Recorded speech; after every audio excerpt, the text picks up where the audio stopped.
you because we're basically extensions of each other, you know. Yes, indeed. Exactly right. Yes. So I hope he makes it brief, though, Professor Coco, because it'd be a whole show, man, with all these. Okay, Brother Harold, are we ready? Yes. Okay. We're on Facebook? Yes. Okay, great. All right. All right, folks. You know, this sort of thing gets recorded. I'm sorry about that. Anyway, again, welcome all, and thank you for being here on this day, this November 22nd, on the Freedom Friday Forum. It's going to be an exciting discussion, and you know, we've got some justice warriors here with us. So you know, this is going to be justice or no peace. So in this discussion, but in any event, let me start. We've lost some time already. I normally would like to put a little reading from Marcus Mosiah Garvey in there, but I'll drop that so as to undo the preamble and the official pledge to the flag. So here we go. Official UNIA pledge to the flag. I commit my body, mind, and spirit to the protection, defense, and security of the red, black, and green. I dedicate my life to the redemption of Mother Africa and the liberation of her scattered black children. I accept for myself and my descendants the teachings of universal African nationalism, and I promise that our children will be instilled with the purpose and knowledge of themselves as African people, in order that the cause of our struggle will neither falter nor fail until all black people are free and united through one God, one aim, one destiny. Destiny. And of course, we do have a constitution.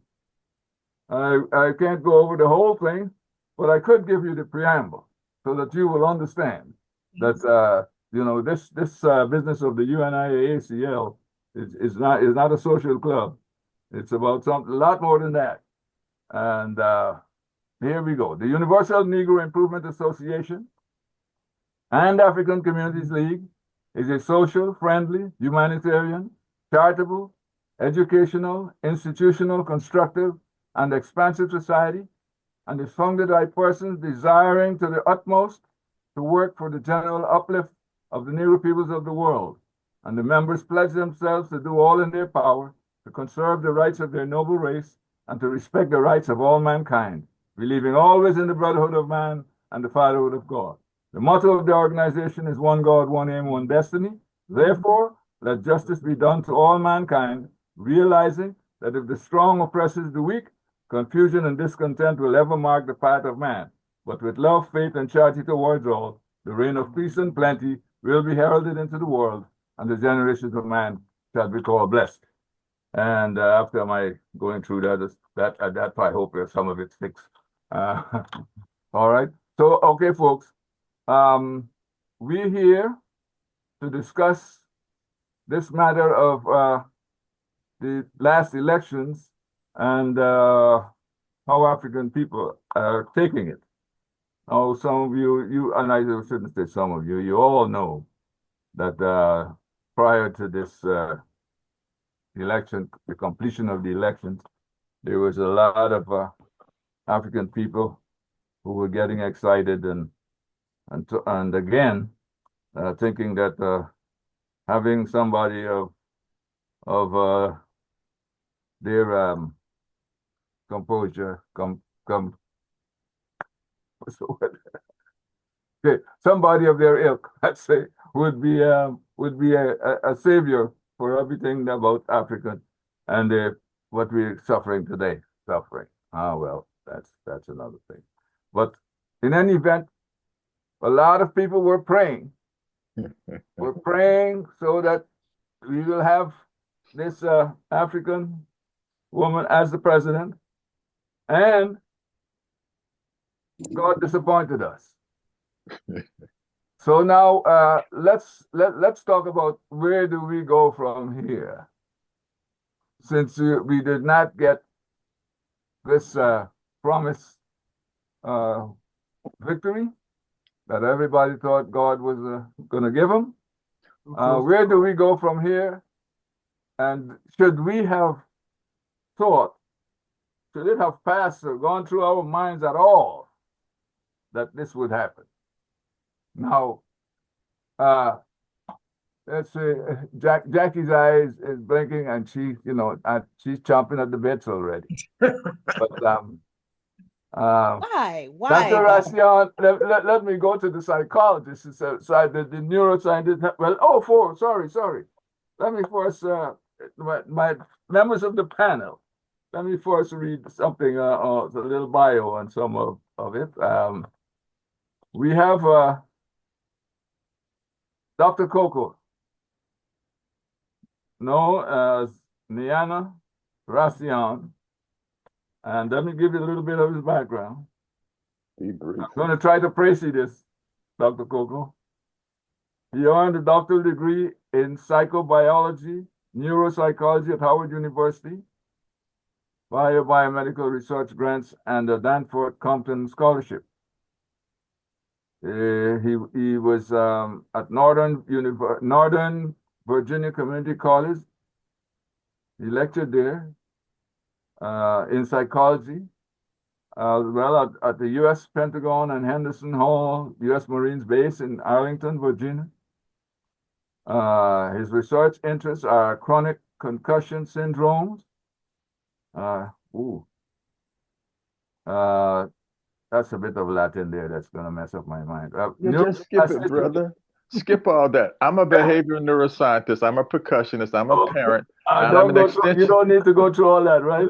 No, you don't need all that stuff, man, because that's people training people in Eurocentric stuff. You feel me? I'm just part of the family. You feel me? And degrees are like, movement on a thermometer. All right. Okay. What about you were supposed to give us a third book, and I was waiting to you. Did we get that third book? That third book. Perspectives on crossing over? I have that book. I am in the process of making a decision about how I'm going to make it available to people. It's looking at ascension from a perspective of ancient views about how we view quote unquote death. Okay. All right. All right. So also have to let them know you're both certified fellow and diplomate in African-centered Black psychology. Precisely. Not Eurocentric, but African. So come on, talk about these other people, man. I don't need to hear these pronouns. All right. Well, I mean, they don't know how deep this Dr. Coco is, so I gotta let them know, Humble, yeah. Yeah. All right. So what it is now, okay. Let me go to the other deep person here who. Yes. Please. All right.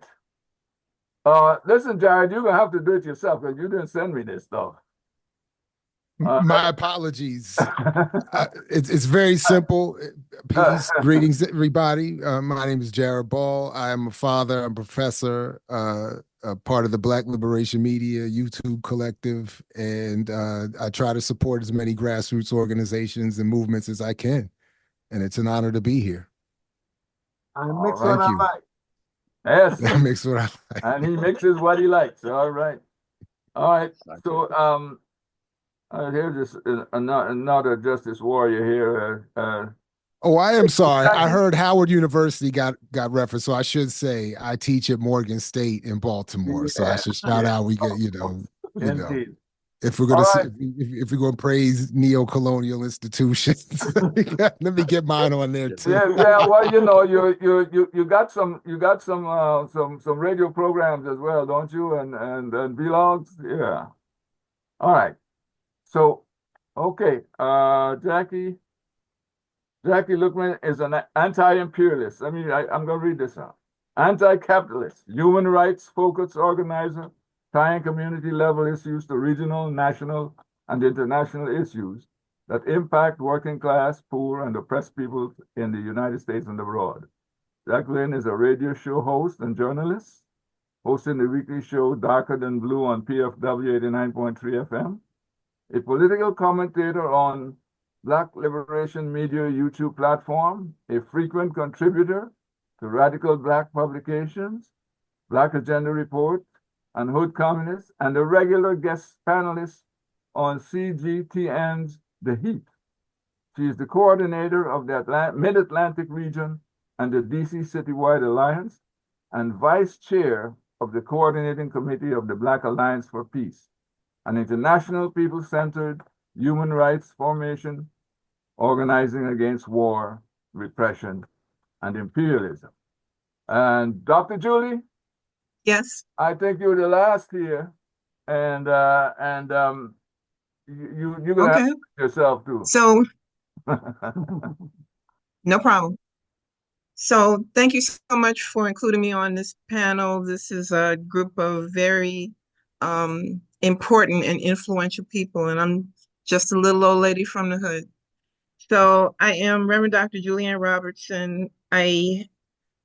So my biggest accomplishment is my 4 brilliant children. My youngest is 26, my oldest is 36.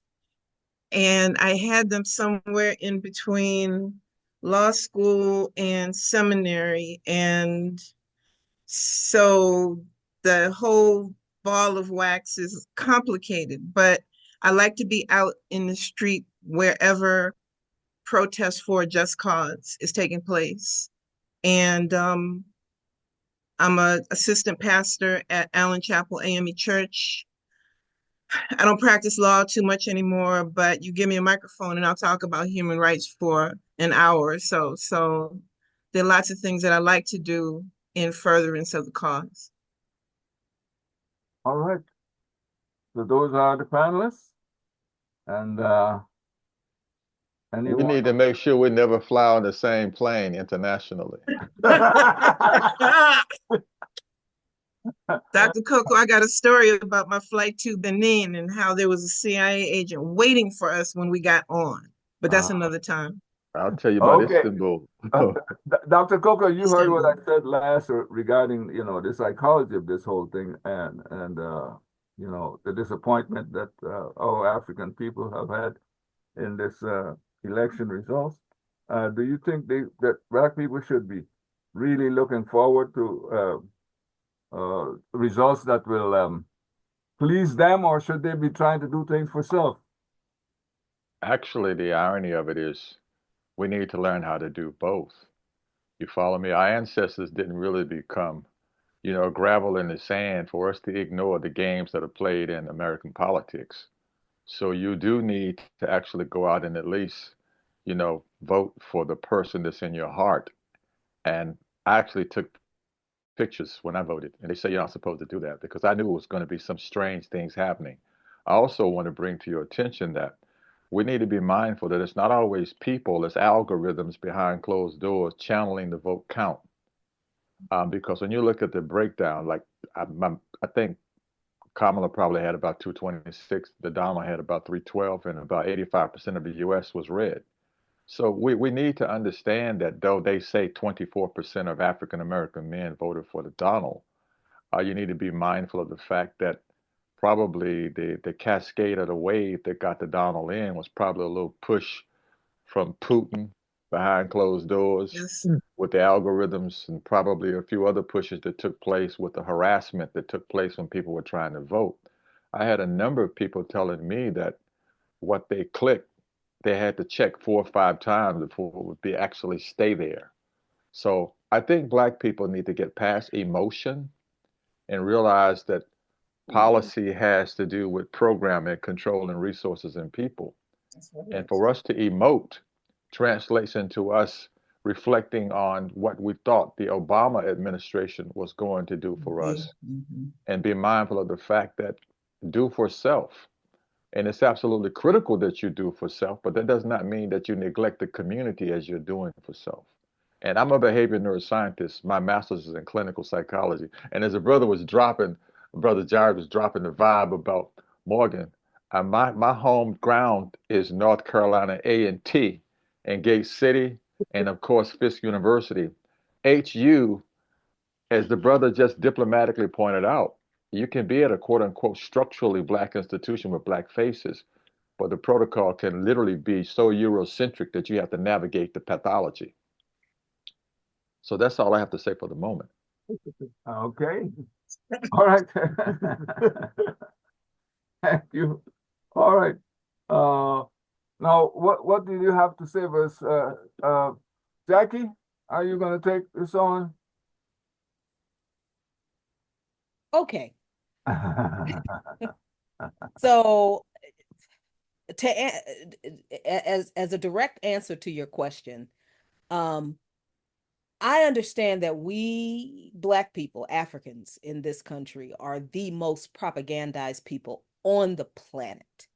We Americans in general are deeply propagandized. We do not even understand the level of lies we are told by this government, regardless of who is in charge of the government. We are lied about this country, the history of this country, what this country does around the world every single day. From the day we are born until the day we die, we are propagandized about what this country is and is not. That is no different in regard to elections. As a matter of fact, I think in regard to elections, it's worse because African people are told that in order to save ourselves from the ravages of the Republicans, who are supposed to be the most evil bunch of people on the planet as far as politics are concerned, we must vote for the Democrats, who are supposed to be the opposition party to the GOP. But if that is true, why is it that when we look at the policies, the ways the Republicans and the Democrats govern, not what they say on the campaign trail, not what their marketing documents say, not what their campaign websites say, but when they get in power, what laws do they pass and how do those laws affect us? Too often, we find that Democrats pass laws that are just as restrictive, that are just as violent. They are just as quick to call the cops on protesters. They are just as quick to accuse people of being Russian agents because they criticize the government. They are just as quick to make up these lies about interference from other countries in US elections that are supposed to be so democratic, but how in the world are this country's elections considered democratic when this country's government has interfered in everybody else's elections around the world and has created these crises that candidates campaigned in this election over, speaking specifically about immigration. That is a problem the US government creates by interfering in other countries' business, cooing their governments, backing lawfare, backing opposition groups to get rid of democratically elected, popular, progressive leaders in other countries. That's what creates the immigration crisis. And both Republicans and Democrats have done that. So when Democrats in 2016 came up with the Russiagate lie to excuse why Hillary Clinton lost to Donald Trump, what happened was a bunch of anti-imperialists, a lot of Black folks, and a lot of young activists were smeared with being agents of Russia. Then it turned into agents of China.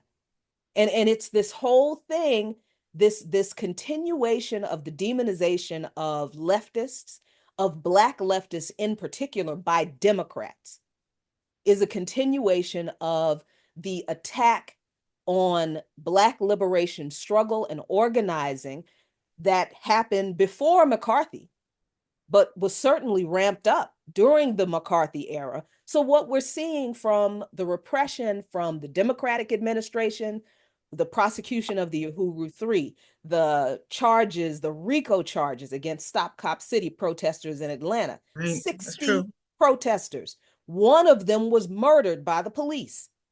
You got the repression of the student pro-Palestine movements across college campuses in this country, and all of the repression against the protests against police terrorism.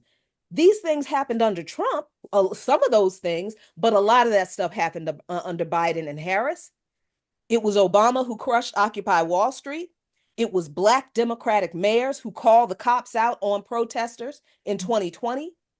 So this idea that Black people should be expecting this government that does all of that under Republicans and Democrats to treat us any differently than they've already shown us that this is how they're going to treat us regardless of who's in power, I'm not exactly sure why we're expecting anything different from the same two parties.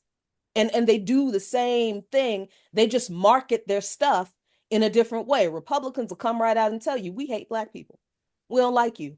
We hate Mexicans and we hate queers and we hate trans people. GOP will come right out and tell you that. And then they'll implement the legislation to carry out repression of those people.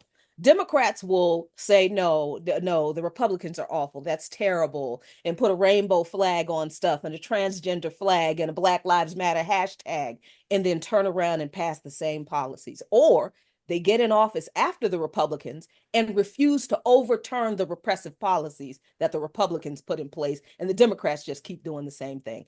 So we tell people this. We have been telling people this since before I was involved in this struggle.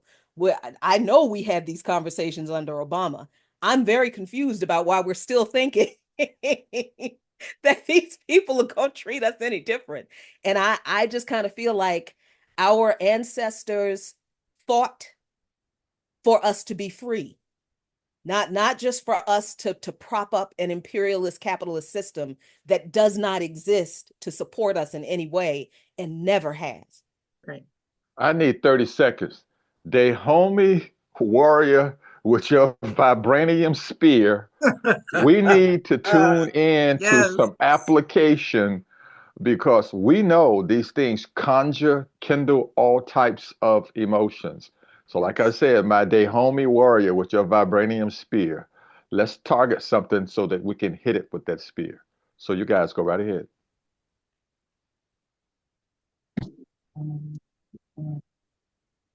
Oh, you're muted, Baba. Guys, I know this goes right into your lap after what went down here. But let me first ask the question. Right now, a lot of folks are wondering if Trump is going to appoint somebody Black in his administrative thing and all that. Should we really be paying attention? Do we really care? I mean, what's your opinion? I mean, on the level of paying attention and caring to I guess remain somewhat informed and be aware of what's going on, I suppose. But in terms of being excited or thinking something of benefit will come from that, we should not. I would also, again, just want to caution to what Jackie just was saying, that I wouldn't want also the sort of flip side of that to take effect either, where people say, well, Trump has appointed an obvious sellout, whereas Kamala would have appointed someone who really would have worked in our favor. And that would be, so that would be really my only concern. And what is part of, well, I really wanted to say that Donald Trump actually had pre-appointed some spokespeople in appealing to a handful of Black celebrities who helped promote his cause. We were talking the other day that of the many, and I mean many, problems with the Mike Tyson Jake Paul fight from the other night is that both of them voted for Trump. And when all of them had been in a pre-interview with Cameron, that's all three of them sitting there having voted for Trump. So I don't mean to fall suit with any of the line and argument that we should blame Black men and more Black people should have supported Kamala. I don't want to be confused with that. But I couldn't help but think almost comically that on some level, and then if we even go back over the 30 years of the co-opted form of hip hop, we would have a track record of people promoting Trump as a celebrity, which did grease the wheels, so to speak, for his somewhat whatever level of acceptability in all of this madness.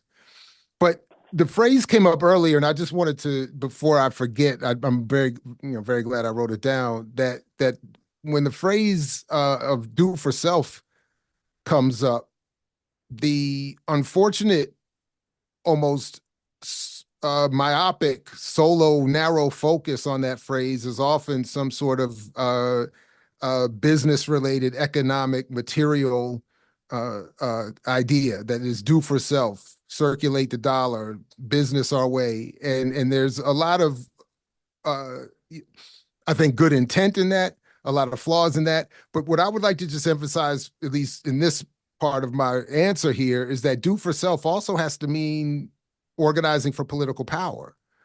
It has to mean that when we start to engage these elections to the extent that we do at all, it has to be on the basis of our own candidates and our own organized, pre-organized engagement.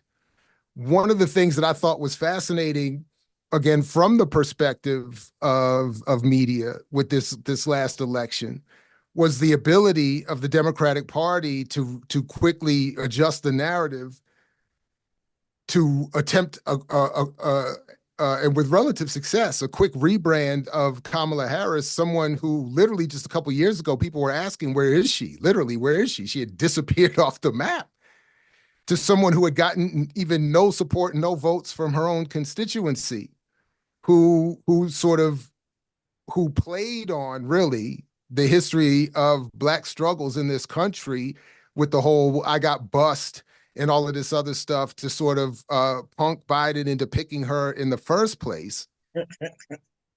And then she gets rebranded. People are literally calling her Fannie Lou Hamer over the summer. With, again, some relative success. I don't think, maybe not in these spaces, but there was some degree of success with that. And and as we sort of jokingly watched really what should be seen as a sad state of affairs, the many Black hopeful faces that were waiting to cheer her on at Howard University that night. Yeah. The reality is that was the result itself of a grand psychological warfare operation, right. In many ways. And we should be looking very critically at that. So I would just want to say that, again, do for self, I think, has to mean just as much. We have to engage these spaces in a very different way, if at all. And to the extent that we do, it should be very different. But yeah, so I'll stop there for that. But no. Oh, just to clarify, to put a bookend on it. No, if Trump nominates somebody Black, that should be, it's like that Godfather scene. That's the enemy. The one that comes to you with the deal is the enemy. That's the one that we should just be reminded, okay, all right. Yeah, all right. Okay. Dr. Julie, I don't know. I don't want to throw this into your lap, but let me say, why is God failing to answer the prayers of Black people? I mean, we've had this issue, and there were a lot of vigils and all kinds of stuff. And are we praying to the wrong God? I mean, what's going on? So I love the question. The answer is that throughout human history on this planet, all of the sacred writings, all of the religious traditions have called for a time of the destroyer. The book of Revelations refers to this entity as the Antichrist. Let me be very frank with you. I've been on some of the biggest corporate cases in the world.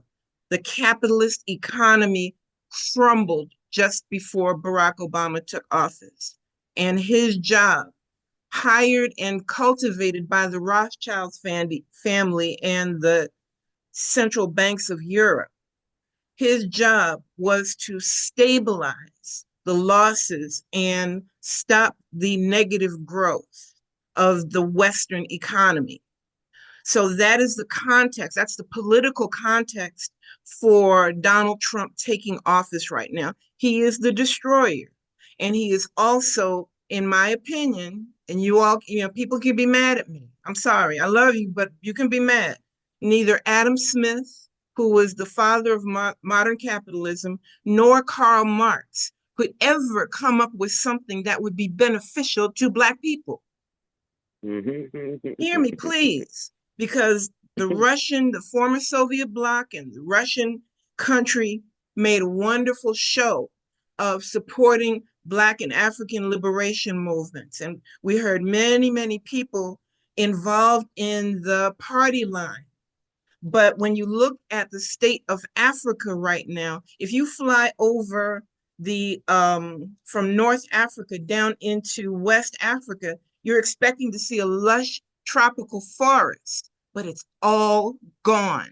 The Chinese and the Russians and other countries have come in and taken away what is rightfully ours. And I say this to say that in cosmic terms, a country that is founded on stolen land and forced labor must collapse at some point, and that's the point that we're at.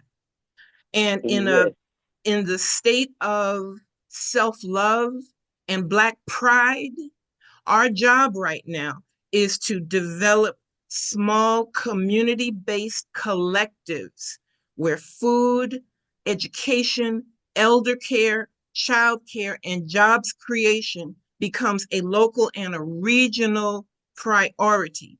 Because I can tell you right now, when I was on the Hill not long after his inauguration, and there was a great buzz about Donald Trump being indebted to Russian oligarchs to the tune of $500 million, and it's probably more. So they squeezed him, and his relationship with Putin, those stolen documents, the sedition where he's got his people sitting at Nancy Pelosi's desk, that insurrection was a signal that he intends to discombobulate, disinter, to dismember. That's the word I'm looking for. To dismember the country asset by asset. And with the emergence of the BRICS countries, who are now launching their currency in competition with the US dollar, Black people are going to be their primary targets in this country, even though we are productive and creative and our culture defines the United States. But they want us to not exist, and they have systematically replaced us in the economy with Hispanic labor. And so we wind up looking back at our failure to organize around the dismantling of public education. We're looking back at our failure to organize around illegal labor competing with us for jobs. We don't remember the Bakke case and how they suspended university enrollments for Black people, how they financially redlined our community so we could not build assets and build wealth. And so the attack on our future, the attack on our children, I've said this before. My granddaddy was a Supreme Court attorney from Howard University. That's the HU, right? And he had 6 Supreme Court cases, one of which was cited by Bobby Kennedy when he desegregated public education. He worked himself to death because he put Black people on his back and he carried us. Who are we to do less? My suggestion is we go across country into the neighborhoods and identify local leadership and develop a plan so that local neighborhoods can grow their own food, so they can educate their children, so that they can take care of the elderly. Part of it is enough love that we can cultivate for each other. Sometimes Black people don't treat each other right. And it makes me sad because the collective healing that we could effectuate if we decentralize our concept of what it means to be Black. I'm gonna tell you right now, they dropped that Diddy story at that time in that way on purpose. I don't really believe that the election results are accurate. I believe that there is satellite technology that caused them to be able to overturn the results ballot by ballot, jurisdiction by jurisdiction, county by county, and state by state. But we can't prove it. So our response has to be self-preservation, and the churches have to bring a new kind of activist theology into every sanctuary across America. That's my story, and I'm sticking to it. You know, if I may punctuate, because I mean, this question A, B, C, D, E, F, G. Go ahead. I want to just amplify what Jackie said, and also want to tune in to what Julian just amplified very clearly. Well, I said this earlier. I cracked a joke about Putin and what was going on behind closed doors with the voting. And I also made a comment about 80% plus of the red, showing for the US of A. But we need to understand that presidents are in place to preside. And when the sister pointed out about the Republican Party, this is why I don't get caught up with the dichotomy. The First Nation people would tell you the quote unquote so called great eagle that represents the United States of America has two wings. One wing is Republican, one wing is Democrat, but they're flying on the same bird. And you need to understand that. And when you understand that, that's why I say we don't need to overly emote. Doing for self does not mean that I'm just going to concentrate on me. As a matter of fact, the word emote means to take energy and move the energy in a productive manner. However, the ions at the end of the word emotion means that you personalize them to your own localized space. Kwame Ture pointed out a long time ago, you must have organizations. And if you lack organizations, you aren't able to do anything with this colossal, gargantuan business entity that we refer to as the United States of America. Though these things impact us personally, we need to understand that individually we aren't able to take these things personally, because if we do, we will immerse ourselves into our personal emotions. And when you pointed out a little while ago about we're praying to the wrong God, I'm sure you know the story about the Great Spirit and the Goddess sent messengers to give people guidance, but people just procrastinated and were waiting for something in heaven. And that's part of the pathology of being immersed into religiosity and not having a sense of identity. We are the personifications and the manifestation of the attributes of the Goddess force on earth. And when we lack an understanding that we are the instruments, the Emmanuel, the house for the God knowledge to come through, we're going to continue to roam around. And you're going to continue to be oblivious to the pathology of a country that was built on genocide. So we really need to get in touch and not overly emote. I don't have any issues with Kamala, how she ran her campaign, but I do know that we are in the twilight zone if we think that that entire document that was written for 2025 had the signature of the Donald's signature on it. That thing was already laid out in advance. And trust me, he does not have the breadth of knowledge to do that, but he does have the illusion of power to serve as a conduit for the billionaires club from Bilderbergs and them to do their work. So we need to wake up, but we also need to not talk over the lay public's head by immersing them into so much information that they won't be able to grasp a sense of application out of this. Because as Dr. Francis Cress Wilson said, we are in a war. And when you're in a war, it's not a battle, it's not a schoolyard skirmish, it's a systematic process, as the sister just pointed out. There was a time when the brothers that did your lawn was the little chocolate brothers in the neighborhood that came around. Now we know our Latino brothers are everywhere. There was a time when there was nothing on television for you except quasi BET, and now you can turn on your television and get Telemundo. You can get things in Spanish.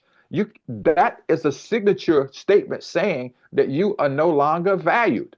And if we don't wake up, we're going to find ourselves being what they call a dead ringer in a coffin, almost dead, and people have pronounced us dead. That's why they said it a dead ringer. You're going to be ringing the bell from inside the coffin because you're in a zombie state and you're now kind of waking up, but people have already buried you. Curtis Mayfield made it very clear. Uneducated fools from uneducated schools.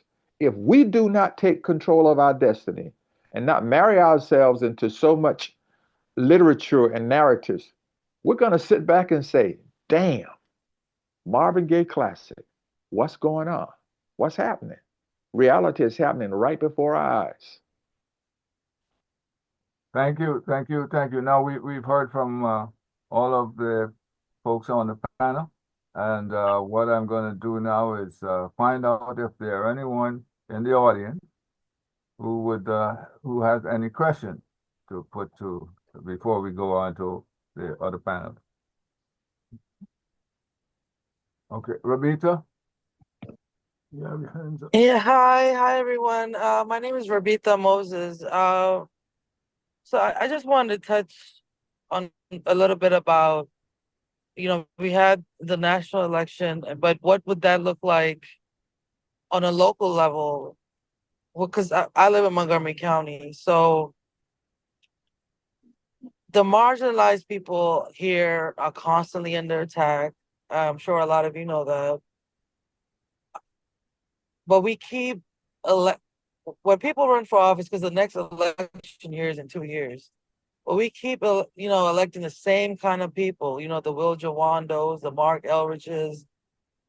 I mean, when are we gonna really, be the change that we want to see? Why not put a group of marginalized people to run against, the county councils, to run against the county executive? Because I don't see any change happening, even whether it's a Black person, a Jewish, whatever, Latino, they make all these promises, but once they get into office, I think we already know like what happens after that.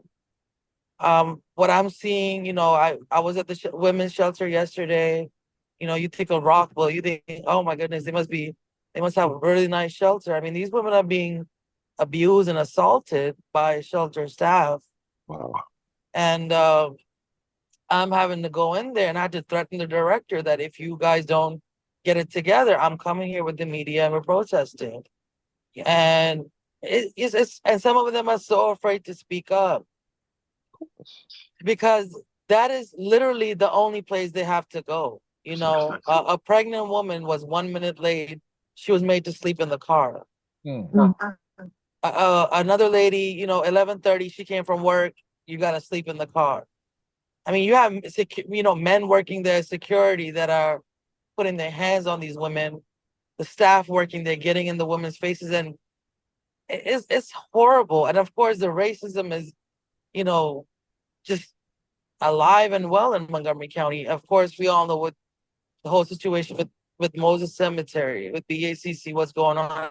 And I don't know if you all know, but Mr. Paul Pumphrey, you guys probably know, he went to a meeting about a few weeks ago, and Mark Elrich, at his orders, he had Mr. Paul Pumphrey escorted out of the county executive building in a meeting that he was a guest in.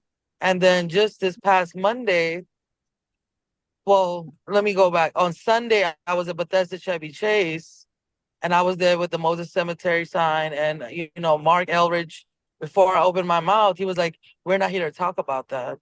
I was like, yeah, we are here to talk about that. It was 99.9% white people. And I stood in front of them with the sign, and they were like, boo. And I was like, yeah, okay. Moving forward, Monday, I had to be in a meeting with him because of the refugees. I'm involved with some other issues going on with the refugees facing eviction. I got an email. Well, sorry, another advocate that was supposed to go with me received an email that, okay, you all can come, but Rabitha Moses is not allowed. So we're literally, receiving so much retaliation, and it's become so personal now with Mark. The way I look at, what does democracy look like to you all? Because to me, it looks like, fighting back. I am ready to fight. I'm pretty sure most of the politicians in Montgomery County hate me because they're not our friends. I keep telling people, stop thinking they're your friends. They're just using you just to get reelected, and we need to get, the people from the Black community, the disabled community, the most marginalized people. Because as you can see, people can have their, and I don't mean any offense to you guys, but people can have their PhDs and their law degrees and run for office. We're always looking for, the accolades, but as you can see, as soon as they get into office, they kind of screw us over each and every time. So why don't we elect people into office that have actually been through some serious struggles? Because myself, I am Indian, but I am a Siddhi Indian. And I am from, you guys know the caste system, Christian Dalit. I was marginalized there, I'm marginalized here. It's like, damn, where do you fit in?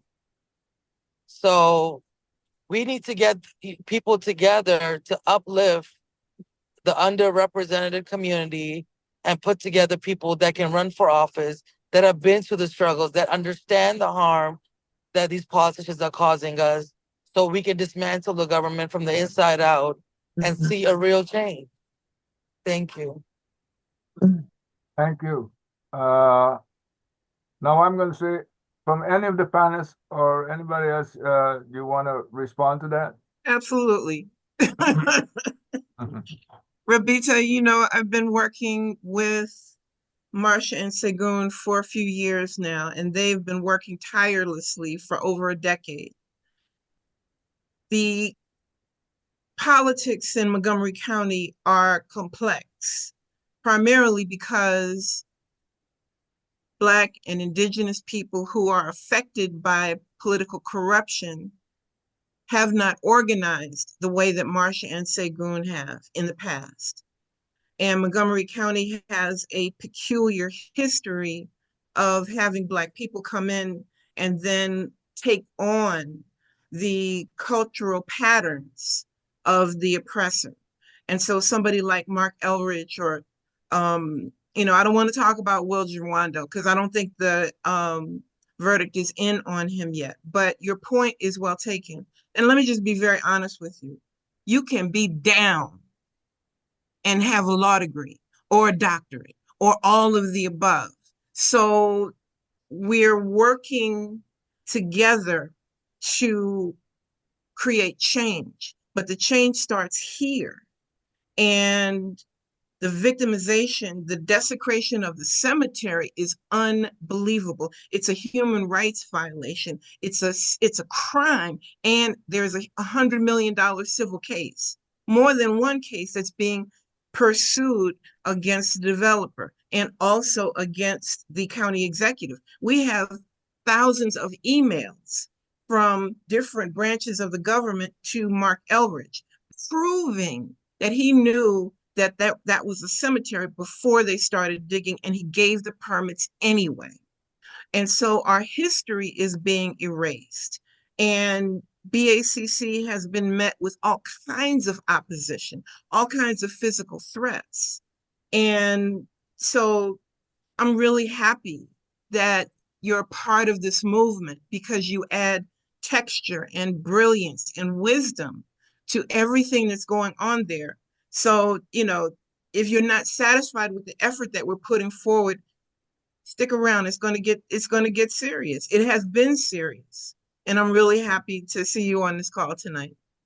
Thank you. I just want to say a quick thing. You know, I used to when I met Marsha, I used to work on Will's campaign and Mark's campaign simultaneously, and that's when I thought, you know, oh my gosh, these people are great. You know, Mark used to be a teacher, and you know, Will worked for, you know, Obama's administration, and these things were exciting because I was like much younger. And not only that, when I realized that they really were not going to do anything for Moses Cemetery, amongst other things that I saw firsthand, it made me reconsider my entire relationship with them. And, you know, Will hasn't made any public statement supporting Moses. And I talked to Marsha. I said, you know, what we should be doing is, and I know a couple of people that, you know, that are in office that I work on other issues with Rockville rent stabilization, and somebody running for this, you know, city of Gaithersburg. I was like, look, if you are not publicly going to support Moses, don't expect me to come out for you. And it's so disgusting, some of the things I hear, because I was talking to someone, and I'm not going to mention their name, and I was like, well, you know, what are you going to do about making a public statement for Moses? And her response was, I don't give a fuck about the dead. No, you got to tell. I'm sorry, brother Senghor. brother Who said that? Senghor has his hand up. I need to know who said that. Because I'm gonna go handle that right Hold on, now. hold Who Well, on. said it? Please tell me. Let me but just and then I was like, Hold on, I hold care on, about, hold on, hold on, sorry. hold on. Brother Bay has his hand up. We're getting tangential now. I'm So sorry. let's continue. And in any event, what we're talking about here is a democratic a system or a government being run by Democrats. So you can't trust either Democrats or Republicans. Now, if this were a Republican government, I'm sure a whole lot of people would have been doing a whole lot more in protesting and all that stuff when it comes to what's going on right now in there. So, but Jackie, you seem to have had a comment to make. At least I saw that move. Yeah, but Brother Segor has had his hand up for Yeah, a while. exactly. So I would okay. really rather I'd rather pass to him and hear what he has to say. Okay. Baba Senghor, Yeah, thank y'all. your hand is the same color as that background you got there. No, I had this one. Okay. I'm not the only Okay. one with Go you. ahead, Baba Bay. Go Go ahead. ahead. Go ahead. We have some very powerful thinkers on here, and we are doing this because a lot of our people are bleeding now, lost and confused. I want to keep it straightforward real quickly. The reality is the system is not about us, period. Not Democrat, not Republican, not independent. Gerard, I really appreciate what you were saying about do for self. You're absolutely correct. People misinterpret that. When we speak about do for self, we're talking about building our own controlled government globally. And what we need to do right now, based on what has happened in the trends and developments, not just in United States of snakes, but all over the world. War is going on against Black people, African people, all over the world. And it is a change that's taking place. And we have an opportunity now that some of our people see the reality of what they're facing here in the bowels of North America. And it's not a fake out from the Democrats, and it's the reptilians going to make a move, and it's a global movement. So I want us to understand we need to focus on Africa and Africans and building for our own selves. And my question to the panelists, because I know all of them, everything they said was so on point. The people out there that are listening, that are confused, that are crying, that are whining, need to face the reality that you all are talking about, we're talking about. It's time for us to close ranks, build for ourselves, and to secure ourselves, because for real, it's never been about Trump, and it ain't just about 2025. It's about all of those evil forces that now see gateways to rise because they want to continue to create neocolonialism on the continent and to use us as their tools to oppress ourselves. So what my question to everybody is, what on a big scale do you recommend African people do once they calm down their emotions and focus on the reality check that's hitting us in the face, that we can't depend upon the system to do anything for us?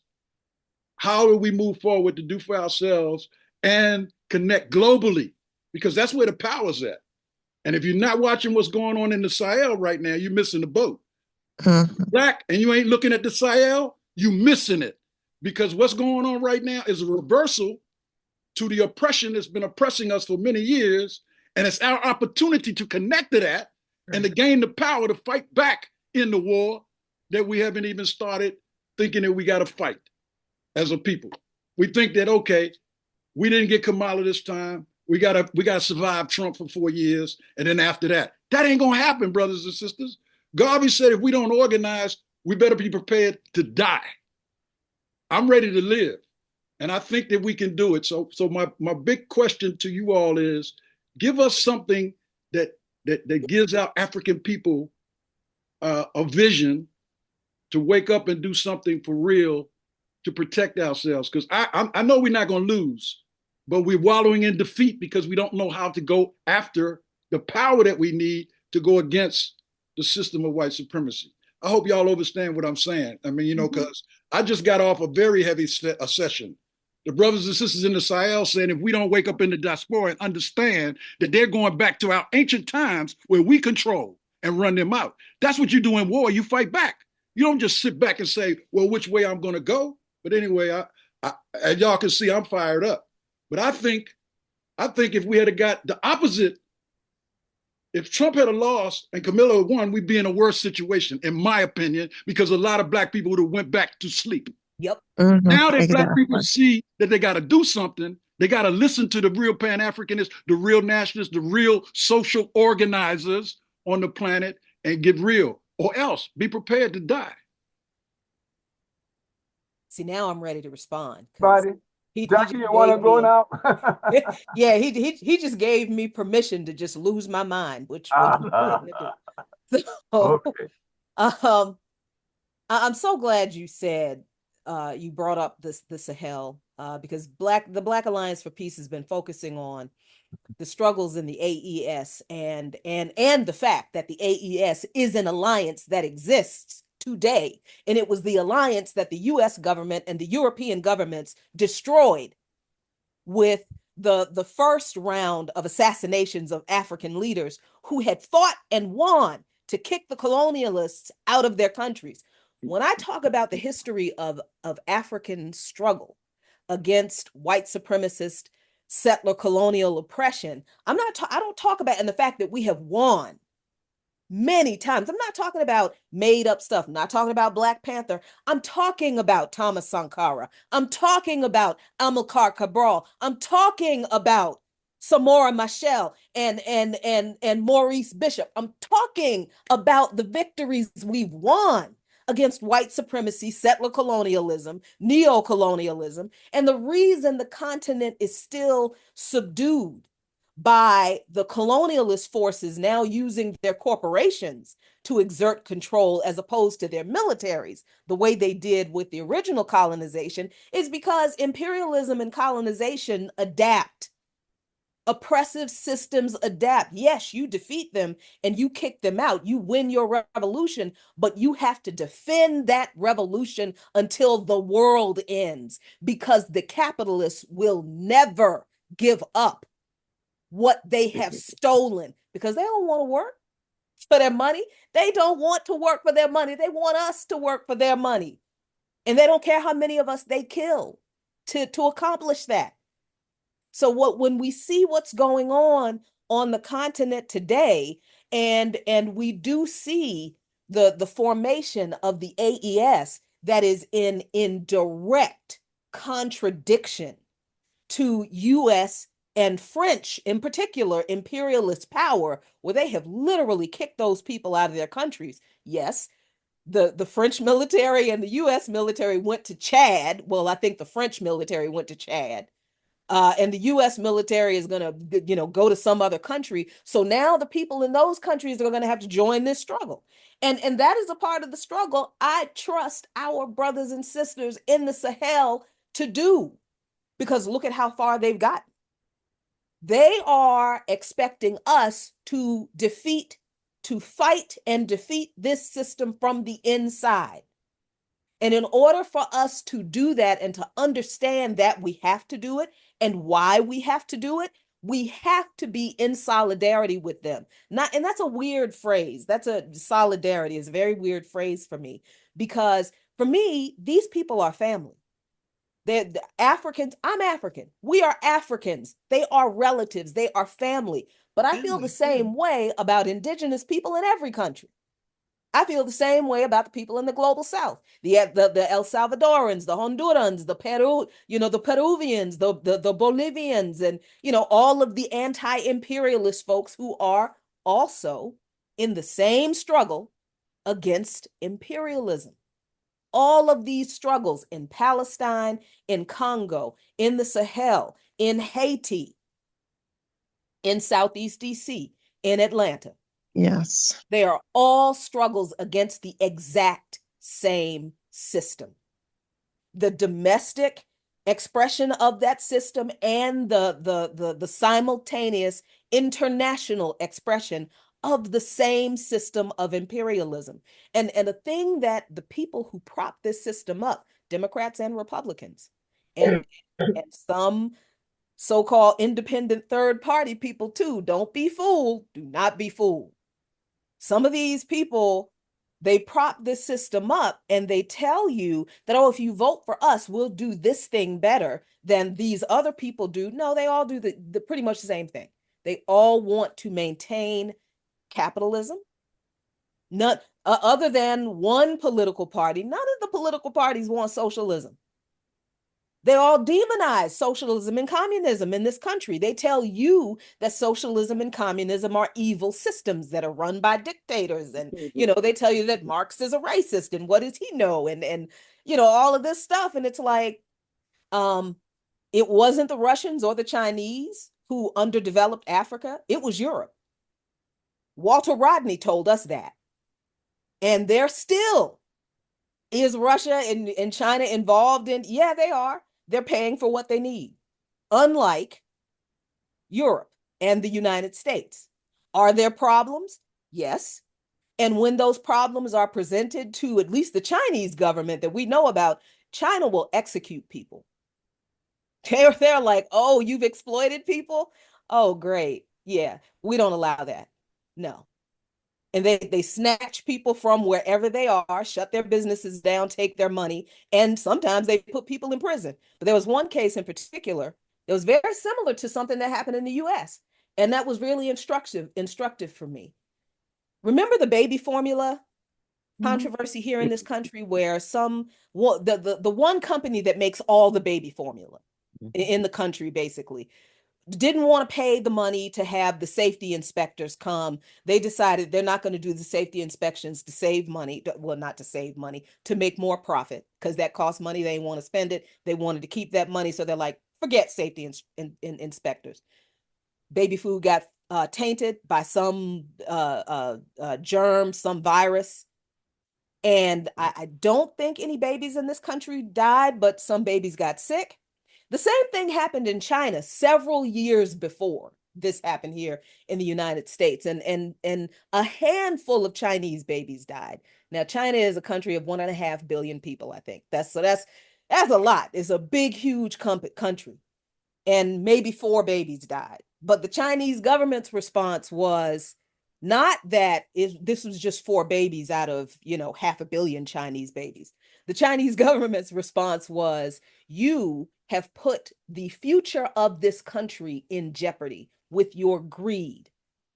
So not only are we going to take control of your company, we're going to take all the profits. Not only are we going to remove the CEO from his position, but he's not going to jail. Oh no, we're going to execute him. And they did execute the CEO of that company, because he allowed, according to them, to the Chinese government. Now, I'm not going to say whether I agree with this or not. This is the way they decided to handle the situation. I just think it's a very instructive example into why, as anti-imperialists, I don't judge the way other countries handle their internal contradictions. Because this country itself is the internal contradiction of the entire world. And this country, these people lie about everybody. So I'm real careful to be like, I'm sure they got some mess with them, but I'm not, y'all do you, right? So the same forces, the same State Department, the same imperialist US politicians, the same Black heads of the Department of Defense, the same Linda Thomas Greenfields, the same, she's black, by the way, the same, what's her name? Jean-Pierre, whatever her name is, the Biden spokesman. All of these same Black imperialists are the ones who are telling us that Russia's our enemy. This is our problem. We're in the situation we're in because of Russia. We're in the situation we're in because of China. We're in the situation we're in because you silly Black folks, you're listening to that white man Marx. When Marx said, all I did was take good notes about what I saw historically, people historically do. As far as collectivism is concerned, I didn't make anything up. I just recognized and took the notes about what, these different social constructs. So what that does is that keeps us focused on problems that are not the actual problem that we face. You know, we're focused on us being replaced by another population of people, another population of exploited people. They are exploited. They are forced into these jobs that don't even pay minimum wage because they're undocumented, and they can be exploited. They're allowed to be exploited. That's not, we were never going to get those jobs because nobody wanted to pay us the federal minimum wage to do those jobs. So the corporations are always going to be like, who can I get in here to pay less, to pay them less and pay them no benefits? But then when we're talking about the people who are replacing us, we also don't talk about why they're immigrating, which goes right back to US foreign policy. So the very same government that creates all of these problems around the world is also lying to us about whose fault those problems are. They're causing us with those lies to focus on and blame other victims of that entity. And we wonder why, come every 4 years, we're faced with two terrible choices, this lesser of two evils thing, because the whole system is evil. And the whole system has been lying to you about who the enemy is, because the whole system does not want us to realize that the system is our enemy. They're the problem. The capitalists that prop the system up, the capitalists that profit from the system, the capitalists that own the corporate media that tells the lies to us, the capitalists that control all of the election mechanism that exists, that is not connected to anything that nobody really has any insight into. That I mean, we are focused on the wrong enemies. We are focused on the people that this system tells us are the problems, when it's this system that's the problem. And I think that is our primary issue in this country, that we are not clear on who our enemy is, because we don't understand imperialism, we don't understand capitalism, and we don't understand classism. But that's not our fault.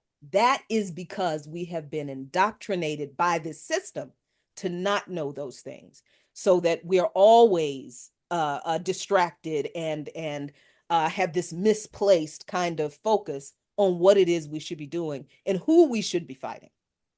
And I'll yield there. If I may, I want to. Thank you, Jackie. Let me go to, you know, that was a question. I was going to bring this question up about you know, what are the real issues confronting Black people, and what should be the focus? And Jackie, you just rolled right into that. That was really something. Did you read my mind?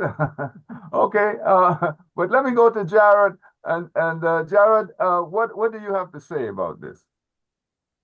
So I would just add a couple points here. One, that I think, and this is somewhat also to address Sister Moses's point from earlier, that I think in general that we need to build a broad-based political party that challenges, among other things, what the reverse hashtags have taken over in terms of a backwards Pan-Africanism that weds itself solely to the United States for its salvation and claim to attempt to get reparations.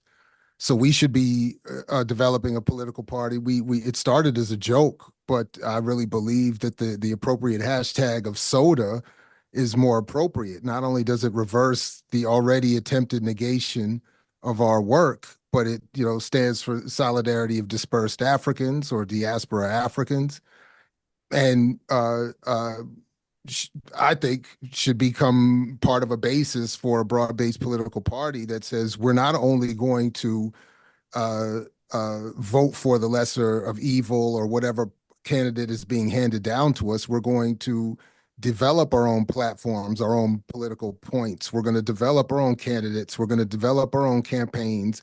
It is going to be connected to appropriately to a diaspora effort to reclaim African independence. It's going to encourage Africans in this part of the hemisphere of the globe to organize for political power that could aid the struggle on the continent of Africa. So that's one thing.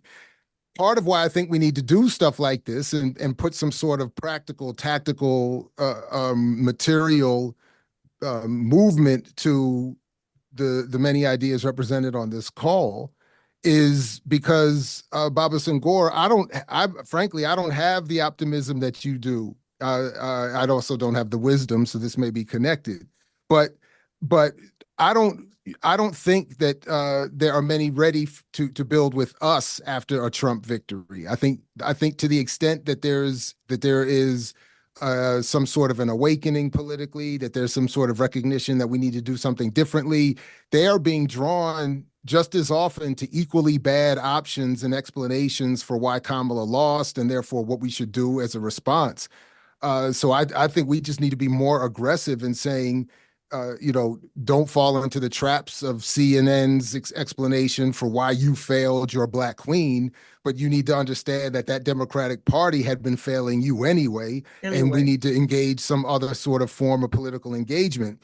So I've jokingly, but with some seriousness, offered the idea of the after party, which is just a rebranding of all kinds of already pre-existing efforts historically in our communities that argue for different approaches to the electoral vote, that just again say what Malcolm said, that we run our own candidates on our own platforms for our own politics, to just, again, not with the fantasy that we're going to capture the American state and turn it into but with the idea of bringing, again, some practical and tactical methods of reaching our people who are raised to be conditioned to accept being handed down a Democratic Party candidate, even at the local level, where we don't engage locally appropriately, in part because it's a microcosm of what we're asked to do every 4 years at the macro level.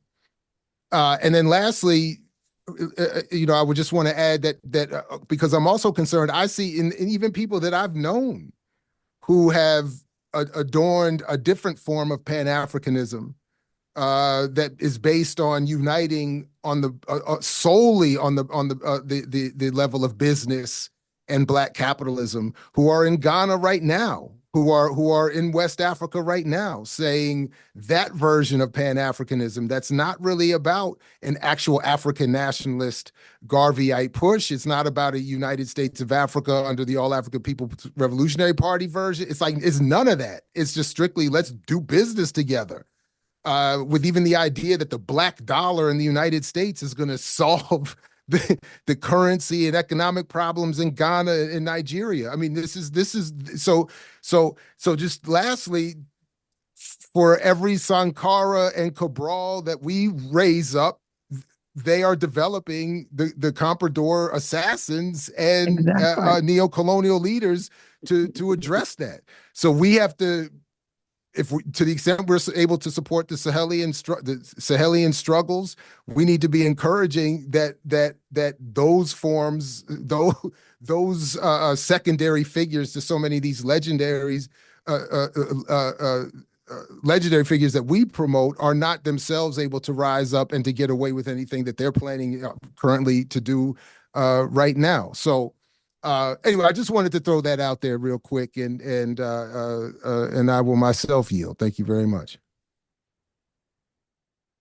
Thank you, Jared. Now I have we're running out of time. So what I'm going to do, I'm going to move to you, Dr. Julie, and Yes. and Rabita. Rabita, Can you let very little time. Coco, Okay, so before we go to Dr. Coco. So okay, Dr. Coco, I do want to hear what Dr. Coco and Julia said.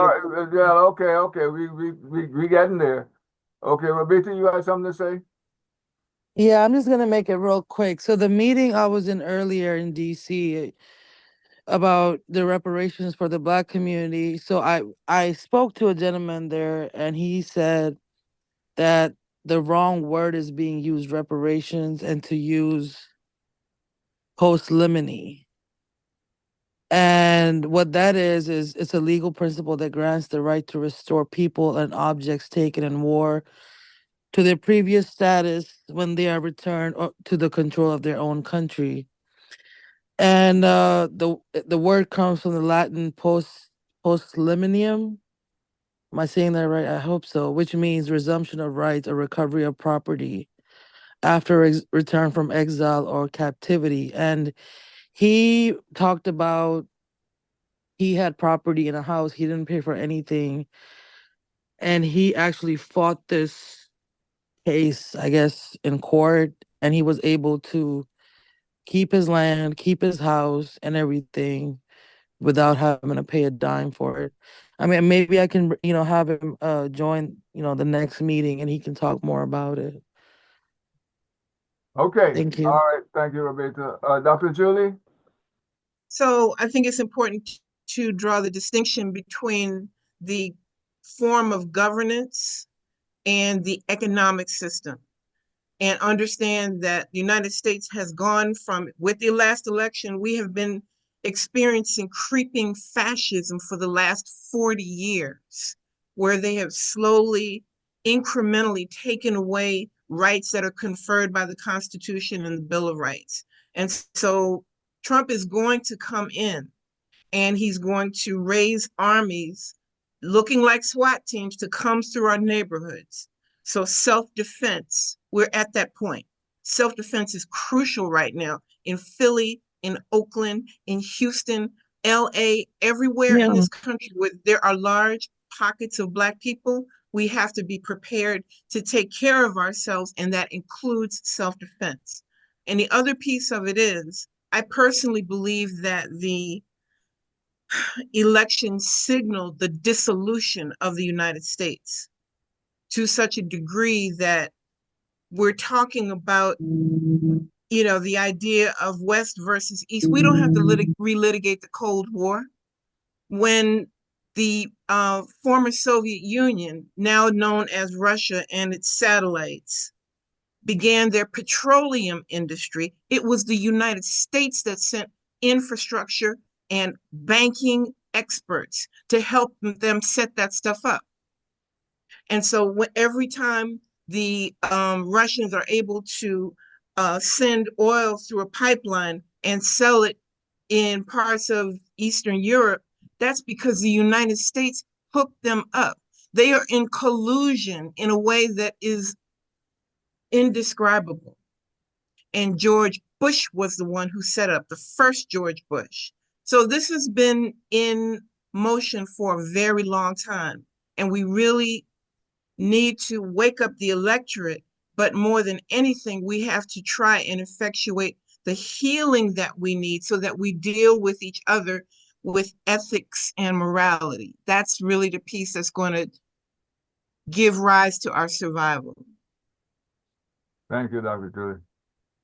All right, Dr. Coco, I'm gonna let you round this off. So, I think we honestly need to be mindful of the fact that all of us are educated and trained, and we can interpret all of these variety of phenomena.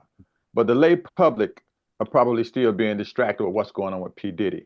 Okay. So I'm serious. So with that in mind, and then you still have different sorority members of the Divine Nine trying to figure out what happened with Kamala and that type of thing.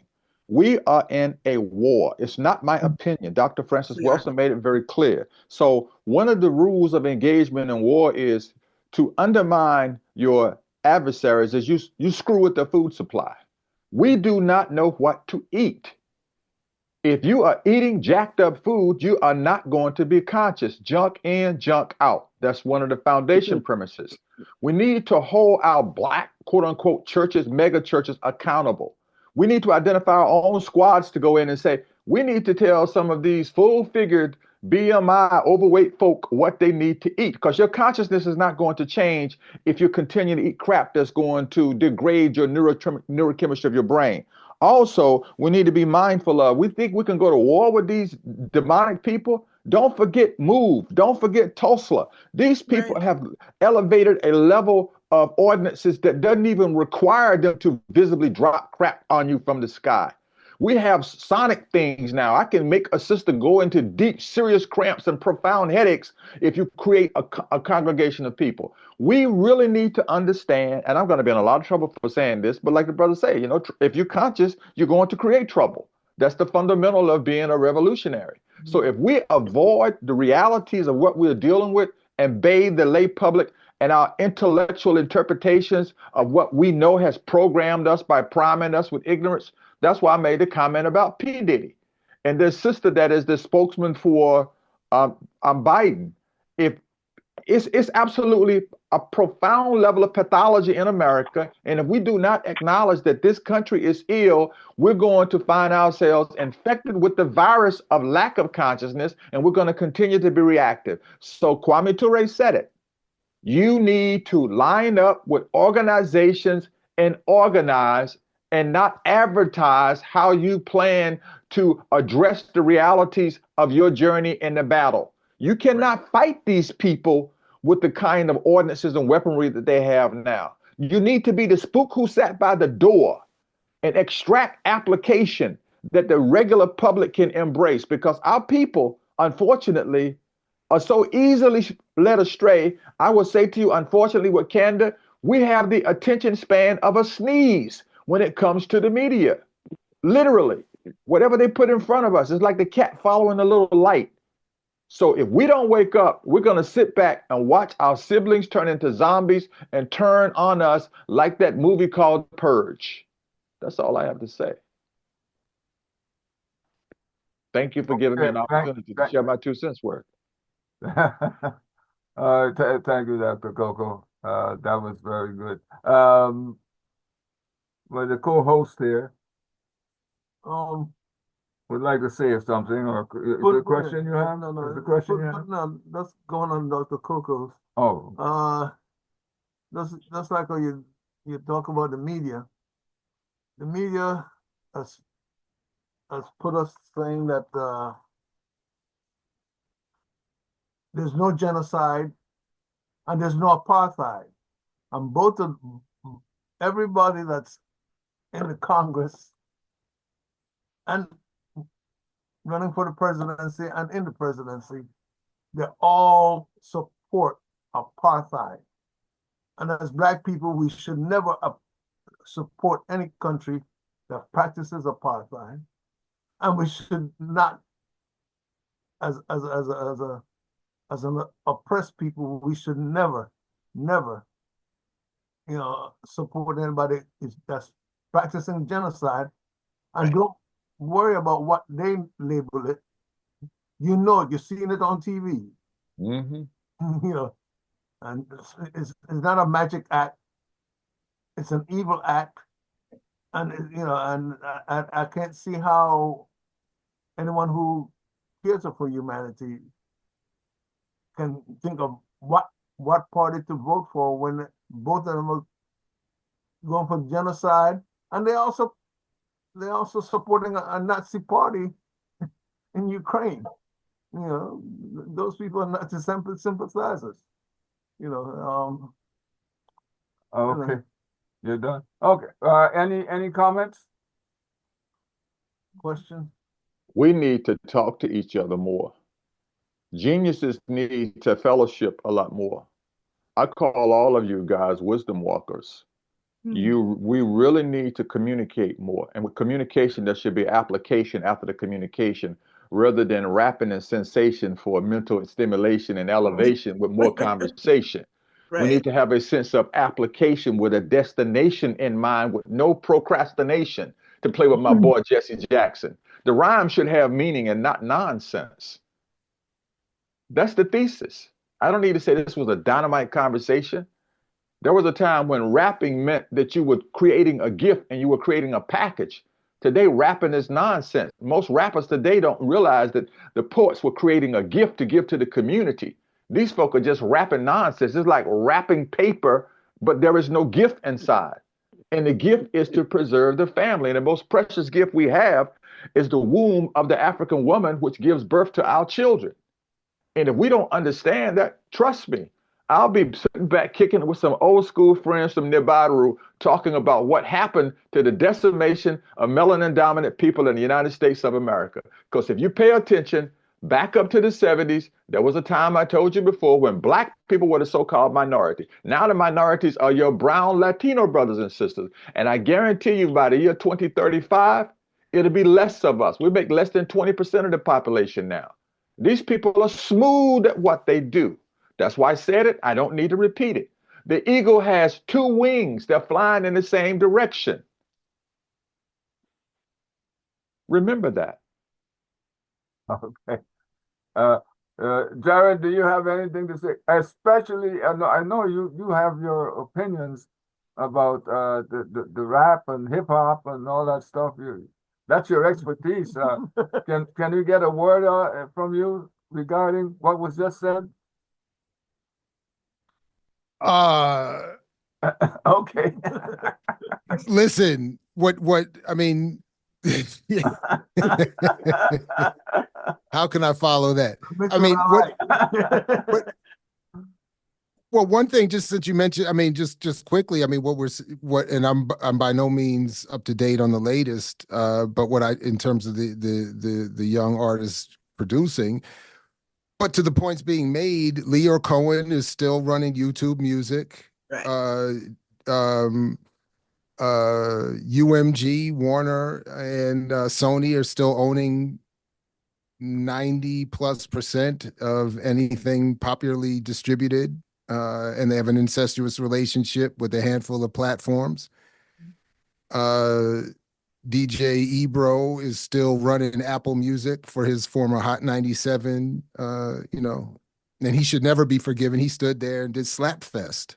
I mean, he had young black teenagers slapping each other in the early stages of video for Hot 97, and he's now running Apple Music. So without being up with the latest of the art form, I can tell that the popular form of it is not going to be any better than what we were dealing with. And it was already a mess by the time I checked out from my generation's output. So the point being that we are in no better off in terms of understanding and interpreting our environment. And that's why I agree with the sentiment. I'm hesitant. I wouldn't want to put myself in that category of genius, but those who want to be politically organized need to be more in contact with one another and trying to make more material these kinds of conversations and be more aggressive with what happens once that step takes place. But I really appreciate being invited again. And it's great to see everybody and hear all this that's being said. So I appreciate it. Thank you, my brother. Thank you very much. And if there is a last word from anyone,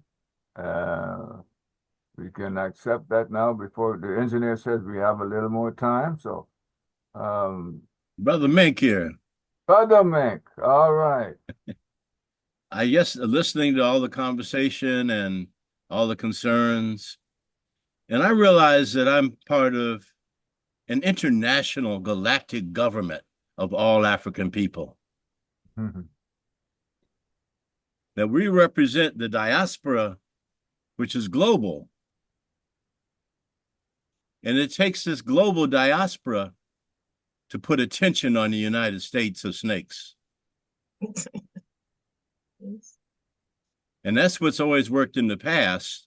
And that's where we've fallen down in not organizing internationally and understanding who our allies are globally. African people all over the world suffer the same oppression, the same imperialism everywhere. It ain't nothing new. It's just that America leads the way. And we've had enough. Thank you. Thank you, my brother. Hey, brother. All right. Dr. Julia, is that your hand still up or you actually? That is my hand. Yes, I got one short piece. Okay.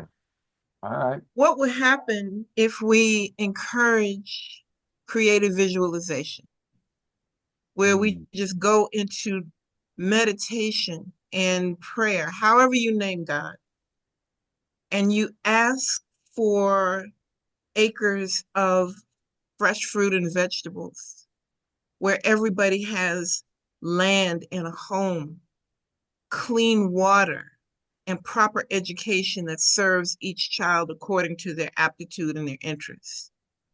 We hold those ideas so closely in consciousness, that we are radiating that idea together as a collective.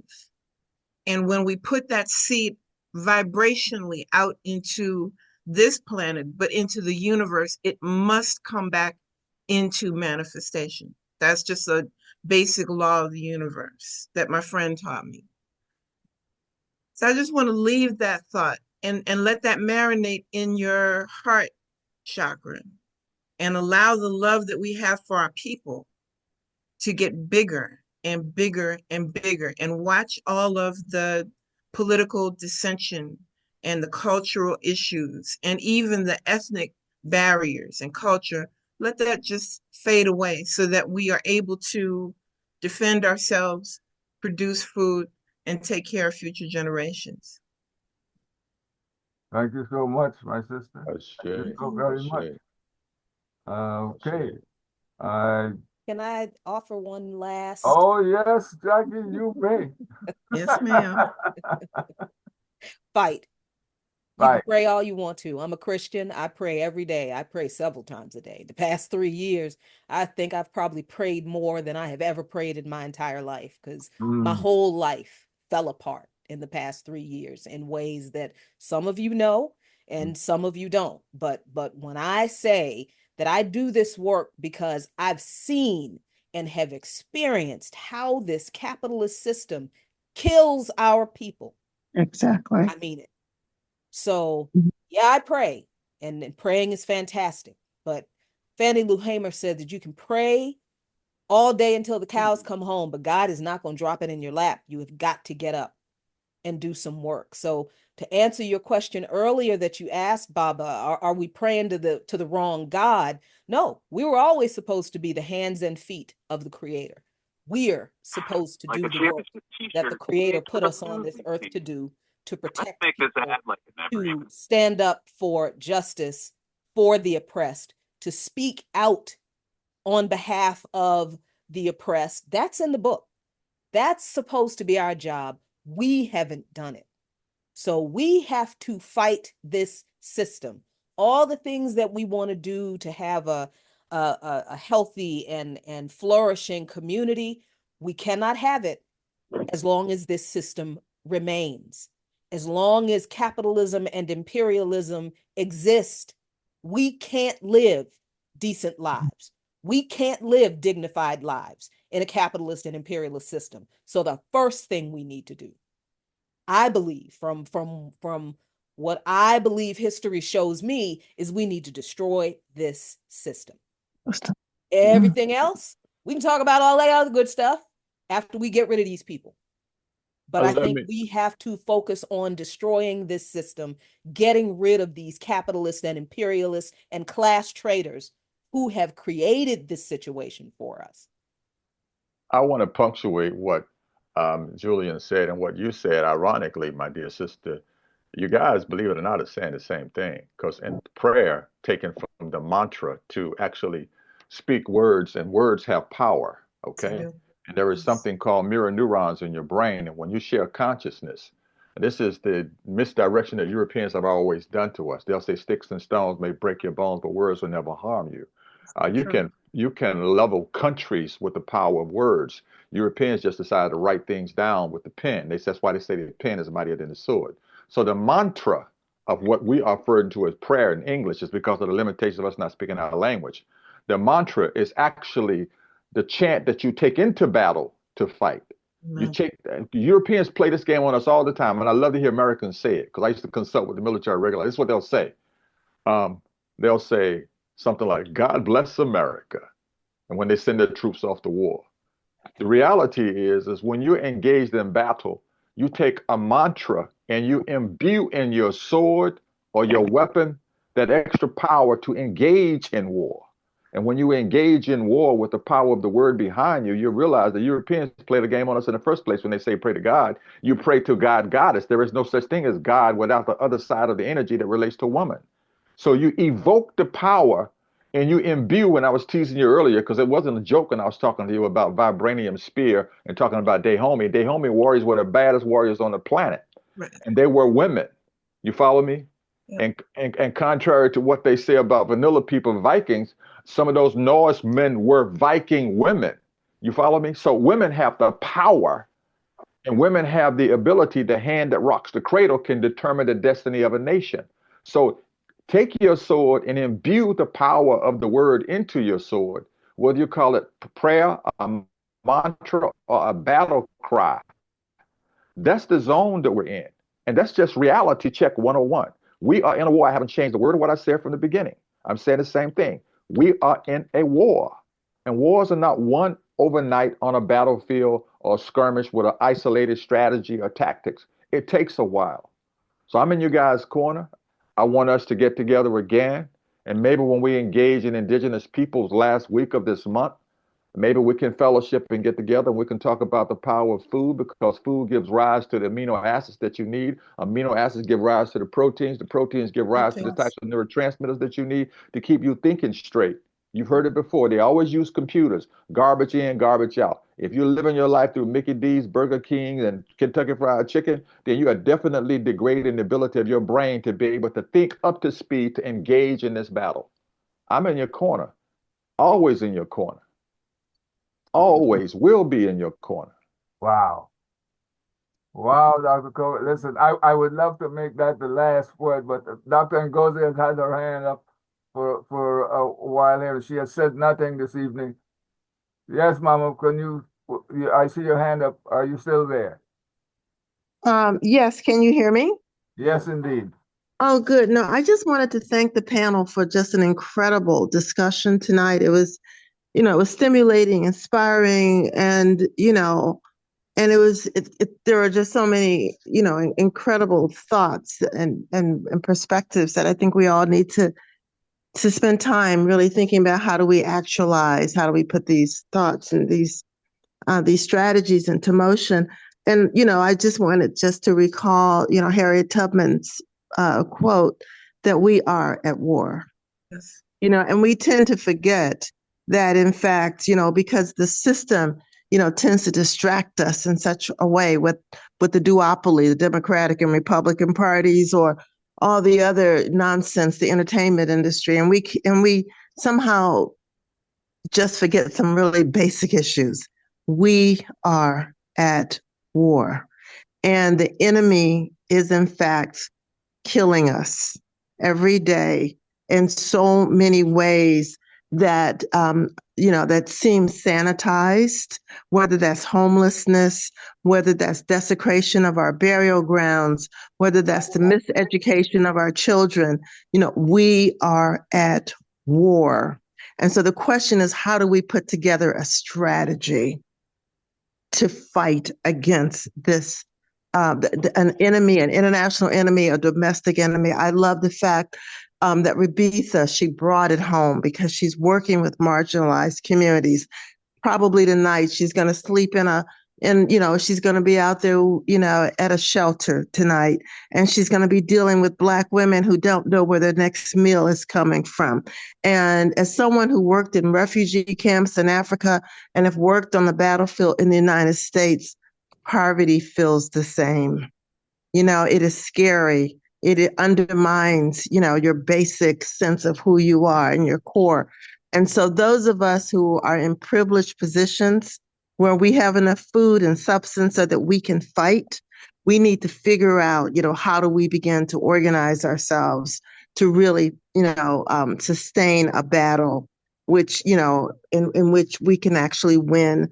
So I just wanted to thank everybody for this incredible conversation, but I did just want to bring forth my sister Harriet Tubman and to remind at the end of the day, we've got to win we have to win this battle on behalf of humanity, because if we don't, humanity cannot sustain itself against this vicious system of capitalism and imperialism.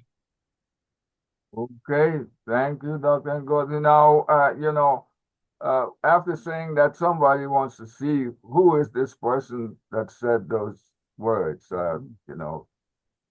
Really and truly, they'd like to know who is this person.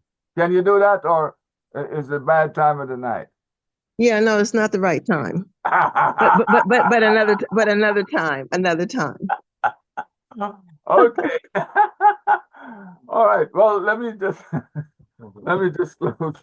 All right. So thank you very much, all. That was wonderful. And Dr. Coco, you've invited everybody who there to come together again. Maybe we'll the next thing that what Dr. Ngozi just said and what you have said about us getting together. I'm not sure when we can do that. We're I guess we got thing up until February. But anyway, we'll see if anything drops out, what we can do as soon as possible. But anyway, thank you very much. This was quite enjoyable. This was stimulating. And I hope everybody is leaving here, feeling good about what happened here this evening. Baba Mosi, can we make a shameless plug of the event that we're co-sponsoring, UNIA? Oh, yes, indeed. Oh, now listen to who's talking. I thought you had left, my brother, but no, I've been there the whole time. Oh, yeah. I haven't seen you on my screen, so okay, all right. Oh, because of I don't have my camera on.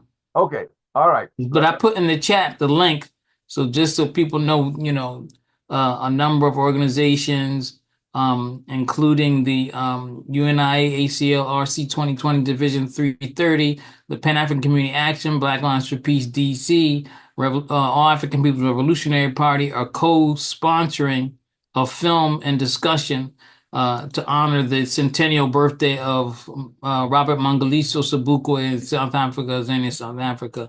And it's going to be at Sankofa Video Books and Cafe on December 6th, Friday, December 6th in the evening. It's a film and discussion. The film is called Sobukwe, A Great Soul. And it will be followed by a panel discussion with WPFW's Katia Stitt moderating, the grandson of Sobukwe, Tsepo Sobukwe, the filmmaker of the film, and then also Nancy Wright of the All African People's Revolutionary Party will be the speakers. And so in the chat is the link, the short URL. We're asking for RSVPs just to do it. It's free and open to the public. I can't think of anything else I need to say about it, but hopefully we'll all spread the word and make it out. It should be good. Okay, thank you, my brother. I couldn't, brother, oops, oh no, I did something bad. Oh, brother. Okay, here it is. Huh, we're back. Okay, we'll put that on our Facebook page. We'll promote it as much as possible. And it sounds pretty good. Sounds like something we all should attend if we can. And that should be it for tonight. Thanks for guests. We normally have one or two persons, but this is one of the few times we have 4 speakers. But I think it was necessary. Please, there's something that I always say. Since we're First People, we all have to join a liberation organization. And the UNIA-ACL Division 330 is one. You're welcome to come on board. We get our numbers, but spread the word. This will be put quite a few times. We'll put things on YouTube. I don't know when. No, this will be uploaded to YouTube by probably by Sunday. It should probably be up on YouTube. Brother Heru, I'm hoping that you can put that link, the Sobukwe link to Wikwe, link to on this broadcast here. All right. So, Baba Mosi.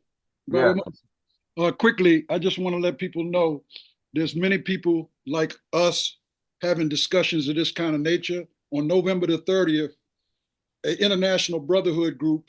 It's a cross section of many, many progressive groups. including the UNIA and many others, is hosting a roundtable. We've been doing it every month. We started even before the selection of the so-called elections. And we're going to be having a brotherhood discussion about this, about where do we go from here. And it's going to be powerful. It's November the 30th. The group that's hosting it is Chika La Kumunga, which means Eye of the Whirlwind. And you're going to hear some serious reasoning, and I would make it available. Everybody, I'm sure Baba Mosi has everybody here his email. So if you don't catch it live, we'll send it to you.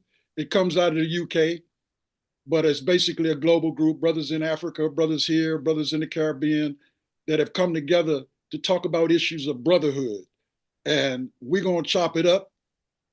We've been chopping it up, and we're going to chop it up. And I think you all will like some of the reasoning that you hear from that, because we are actionable. There are some of us that are conscious enough to understand we ain't going to take it lying down. We're going forward. We're moving forward. And like Garvey said, up you mighty race, we can accomplish what we will. We ain't just talking physical power. We're talking metaphysical power. That's it. Tune in, because we're not playing, y'all. I mean, it's straight up like that. And to all the sisters out there, particularly the Black women, y'all know that there's some brothers that are awake and understand your power and understand we at war. And like that. All right. Thank you very much. And we'll close with the, want to do the motto? One God, One God, One aim, one aim, one destiny. My destiny. one destiny, one Africa. one Africa. Yes, indeed. Got to have one Africa, you ain't gonna have one of nothing else. Thank you all. Thank you very much. Thank See you you. again. See you next time. All right. Thank you. Thank you. All right. Bye-bye. Bye-bye. Bye-bye.